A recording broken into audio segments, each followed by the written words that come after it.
Hello friends, welcome to Excelism the power to think beyond. आज के इस video का नाम ही है सेल रेफरेंसिंग। तो आज के इस वीडियो में हम किसी भी सेल को रेफरेंस कैसे करें वो जानेंगे। तो basically there are 3 types of cell referencing जो आपको यहाँ पे शीट्स के नाम पे दिख रहे होंगे। रिलेटिव रेफरेंसिंग, एब्सोल्यूट रेफरेंसिंग और मिक्स रेफरेंसिंग। अब रिलेटिव रेफरेंसिंग तो बहुत ही ईजी है, एब्सोल्यूट भी ठीक ठाक है, बट मिक्स्ड रेफरेंसिंग जो है वो थोड़ी पेचीदा चीज़ है और काफ़ी ट्यूटर्स तो ये बताते ही नहीं है कि सेल रेफरेंसिंग के बारे में, क्योंकि ज़्यादा काम नहीं आता। बट बहुत ही हैंडी चीज़ है, इसलिए मैं आपको चाहता हूँ कि आप एक बारी में से समझ जाए। तो प्लीज़ बहुत फोकस करके ये वीडियो देखिएगा जिससे आपको एक बारी में समझ में आ जाए ये वीडियो। तो सबसे पहले रिलेटिव रेफरेंसिंग देखते हैं। यहाँ पे एक डेटा शीट है जिसमें इनकम और एक्सपेंसेस है, हमें सेविंग्स निकालनी है। तो बहुत ही सिंपल फॉर्मूला हमें अप्लाई करना पड़ेगा। इक्वल टू डाला, इनकम वाले सेल को सिलेक्ट किया B3, माइनस साइन एक्सपेंसेस वाला सेल को सिलेक्ट करेंगे C3, एंटर दबाया तो एक एक्सपेंस आ गया। अब रेफरेंसिंग का रूल कहाँ है, जब हम इसे ड्रैग करेंगे ना तो ये जो बाकी के सेल्स है वो इस सेल के रेफरेंस के थ्रू काम करेंगे और बाकी सारे सेल्स में अपने आप आंसर आ गया। एक बार हम देखते हैं इन सब के पीछे फॉर्मूला क्या लगा है। तो हमें कुछ नहीं करना, इसे सिलेक्ट करो या डिसलेक्ट करो, हमें कंट्रोल प्लस डैश बटन दबाना है। अब ये डैश बटन जो है वो कहाँ है, आपके कीबोर्ड में 1 जहाँ लिखा हुआ है जस्ट उसके लेफ्ट में देखिए, जो लेफ्ट में बटन है ना उसमें हल्का सा डैश है। तो कंट्रोल प्लस वो डैश बटन दबाइए तो आपको सारे फार्मूलाज दिखने लग जाएंगे एक साथ में। तो यहाँ पे हुआ क्या ना दोस्तों, B3 माइनस C3, तो नेक्स्ट सेल में जब हम गए ड्रैग करते करते तो उसने अपने आप ही रेफरेंस चेंज कर लिया। B4 और C4 कॉलम वाइज उसने चेंज कर दिया, रो वाइज एक्चुअली। ऐसा करते करते हुआ क्या ना कि B3 माइनस C3 से बना B4 minus C4, B5 minus C5। इसे ही कहते हैं पावर ऑफ सेल रेफरेंसिंग या पावर ऑफ स्प्रेडशीट। क्या होता है कि अगर आपके पास बहुत सारा डेटा है, 10,000 से 20,000 डेटा, और आपको रेफरेंसिंग अगर आपको ना हो तो आप फॉर्मूला हर जगह लगाते लगाते थक जाओगे। तो B3 माइनस C3 से B4 माइनस C4, B और C चेंज नहीं हो रहे हैं, 3 और 4 चेंज हो रहे हैं। दैट मीन्स रो चेंज होती जा रही है, कॉलम चेंज नहीं हो रहे हैं, क्योंकि हमने ड्रैग इट डाउन साइड किया, वर्टिकली किया। तो ये है रिलेटिव रेफरेंसिंग।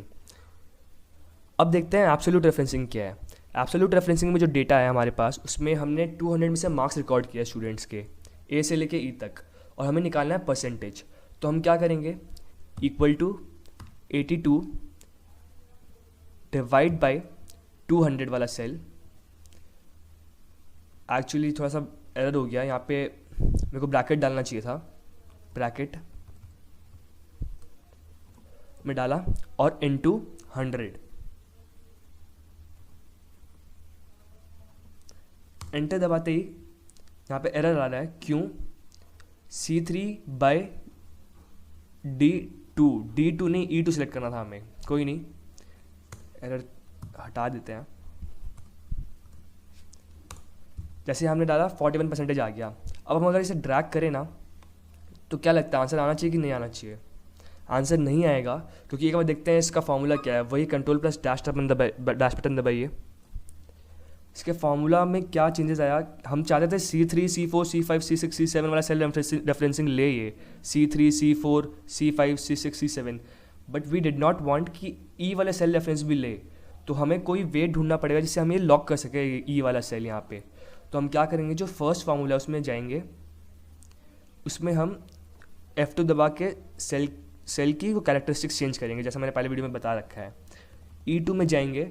अब जैसे हम इसमें F4 दबाएंगे, या फंक्शन बटन है तो फंक्शन प्लस F4, तो ये डॉलर साइन है 2 के पीछे और E के पीछे, ये दिखाता है कि सेल लॉक हो चुका है, सेल फ्रीज हो चुका है। 2 के आगे है डॉलर साइन, मतलब जो 2 रो है वो रो फ्रीज हो चुकी है, और जो E के पीछे डॉलर साइन है वो उसका मतलब ये है कि E कॉलम फिक्स हो चुकी है पूरी।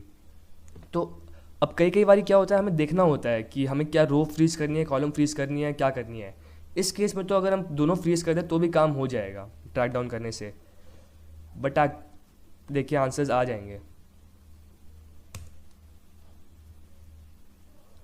क्योंकि यहाँ पे रो या कॉलम फ्रीज करने से ज़्यादा कुछ फ़र्क नहीं पड़ेगा, क्योंकि हमारा खाली एक ही सेल हमें फ्रीज करना है।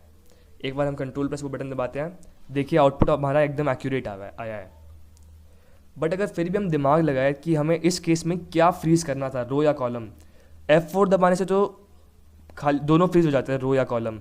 बट अगर हम वही फंक्शन F4 इस सेल में देखिए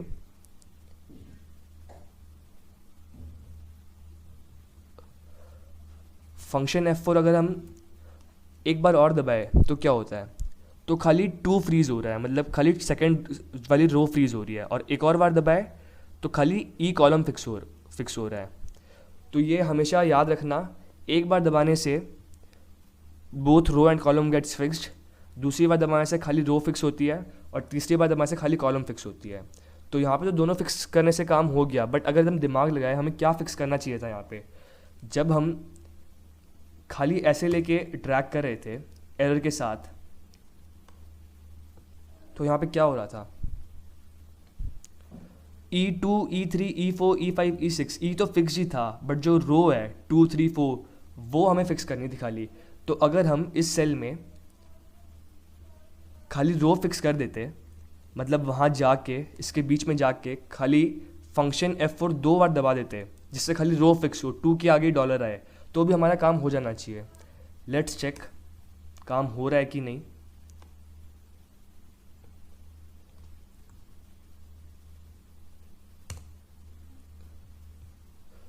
कंट्रोल प्लस डैश दबा के देखते हैं। देखिए फ्रेंड्स, आउटपुट आ रहा है, तो भी आउटपुट आ रहा है, खाली रो फिक्स करने से भी आउटपुट आ रहा है। तो यहाँ पे तो इतना दिमाग लगाने का ज़रूरत नहीं था, अगर हम बोथ रो कॉलम फिक्स करते तो भी हमारा आंसर आ जाता। बट अब हम जब मिक्स रेफरेंसिंग वाले केस में जाएंगे तो हमें ये चीज़ बहुत ज़रूरी याद रखनी है हमेशा के लिए, कि अगर हम फंक्शन F4 बटन सिर्फ एक बार ही दबाए तो both row and column gets fixed, function F4 button 2 बार दबाए तो रो फ्रीज हो जाता है, और फंक्शन F4 3 बार दबाए तो खाली कॉलम भी फ्रीज हो सकता है। अब इसका प्रैक्टिकल एप्लीकेशन कहाँ है मैं दिखाता हूँ आपको। अब मेरे को इसमें मैट्रिक्स कैलकुलेशन करनी है, एक 10x1, 20x2 ऐसे करके हर जगह ये आउटपुट लेके आना है। यहाँ पे 10x1 आना चाहिए, यहाँ पे 10x2, वैसे ही 20x1, 20x2। तो पहले फर्स्ट रो से स्टार्ट करते हैं। नॉर्मल सा फॉर्मूला डालूंगा, इक्वल टू 10x1, एंटर दबाया, 10 आया। अब मैं इसे अगर राइट साइड ड्रैग करूँ तो 10x1 10 तो आ रहा है, 10x2 20 भी आ रहा है, लेकिन 10x3 60 आ रहा है। तो यहाँ पे कुछ ना कुछ लोचा है, कुछ ना कुछ दिक्कत है। लेट्स चेक क्या दिक्कत है। कंट्रोल प्लस डैश दबाया मैंने। हाँ तो फ्रेंड्स, अगर यहाँ पे देखिए एरर क्या है, तो D2, E2, F2, G2, H2 जो ये दिखा रहा है, D2, E2, F2, G2, H2, वो तो हमें चाहिए ही था हमेशा, क्योंकि हमें उससे मल्टीप्लाई करना है। तो ये रेफरेंसिंग तो सही हुई है। दिक्कत है C3, D3, E3, F3, G3, जिसमें भी जो 3 वाली पोर्शन है, 3 वाला पार्ट है, वो तो अपने आप ही फ्रीज है, क्योंकि हम हॉराइजेंटली ड्रैग कर रहे हैं। बस दिक्कत ये है कि ये जो C वाला पार्ट है, जो C कॉलम है, वो हमें फिक्स करना है। तो मैंने आपको बता रखा है कि कॉलम, किसी भी कॉलम को फिक्स करने के लिए वहाँ चाहिए उसके बीच में, और फंक्शन F4 1 नहीं 2 नहीं 3 टाइम दबाना है। Function F4, function F4, function F4। इससे C के पीछे डॉलर आ गया, मतलब C कॉलम जो है वो पूरा फ्रीज हो गया। बस अब एंटर दबाना है और इसको खाली ड्रैग करना है। ड्रैग करते ही ये रेफरेंसिंग वाली चीज़ अप्लाई हो गई। आप देख सकते हैं C हर जगह फिक्स हो चुका है। एंटर दबाया और कंट्रोल और डैश बटन दबाया तो ये आउटपुट डिस्प्ले हो गया। तो 10x1, 10x2, 10x3, 20x4, 20x5 सब अच्छे से डिस्प्ले हो रहा है। अब अगर हम इसे यहाँ पे नीचे ड्रैग कर दे तो यहाँ पे बहुत ही ख़राब कैलकुलेशंस आ रही है। उसका भी कोई रैशनल होगा। लेट्स चेक क्या रैशनल है इसका। कंट्रोल प्लस डैश दबाए तो अब क्या हुआ ना कि हमने यहाँ पे C जब डाउन साइड ड्रैग कर रहे हैं हम, खाली इस अगर फर्स्ट कॉलम की बात करें तो जब डाउन साइड ड्रैग कर रहे हैं तो हमने C तो फिक्स कर दिया, लेकिन इस बारी दिक्कत क्या हो गई, C3, C4, C5, C6, C7 ये आ भी सही रहा है 10, 20, 30, 40, 50, बट यहाँ पे जो है हमें D2, D3, D4, D5, D6 नहीं चाहिए थी। हमें क्या चाहिए था, हमें यहाँ पे जो चेंजेस हो रहे हैं 2, 3, 4, 5, 6 उसे फ्रीज करना होगा, क्योंकि हमें चाहिए तो एक्चुअली सब सेकंड रो में, हमें जो भी चाहिए सेकंड रो में है। यहाँ पे नीचे ड्रैग होते होते D, E, F, G ये तो सही आ रहा है, बट जो 2, 3, 4, 5, 6 है उसे हमें फ्रीज करना होगा, मतलब एक्चुअली कॉलम को फ्रीज करना होगा।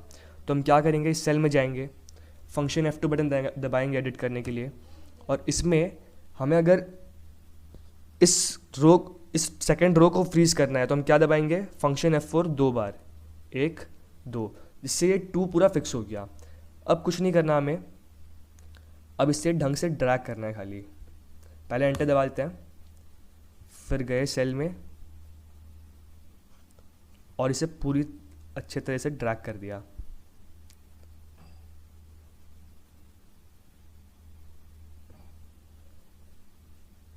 लेट्स चेक, ये ढंग से ड्रैग हुआ नहीं है। एक सेकेंड, गिव मी सेकेंड।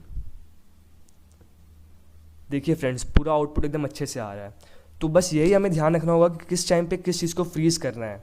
यही बस रोल है सेल रेफरेंसिंग का, जिसमें भी मिक्स रेफरेंसिंग बहुत थोड़ा सा डिफिकल्ट लगा होगा आपको, वो ज़्यादा काम नहीं आता। But relative referencing, absolute referencing और मिक्स रेफरेंसिंग का नॉलेज आपको होना चाहिए। तो थैंक यू फ्रेंड्स, आज के लिए बस इतना ही। Please stay tuned with this channel for more updates on Excel.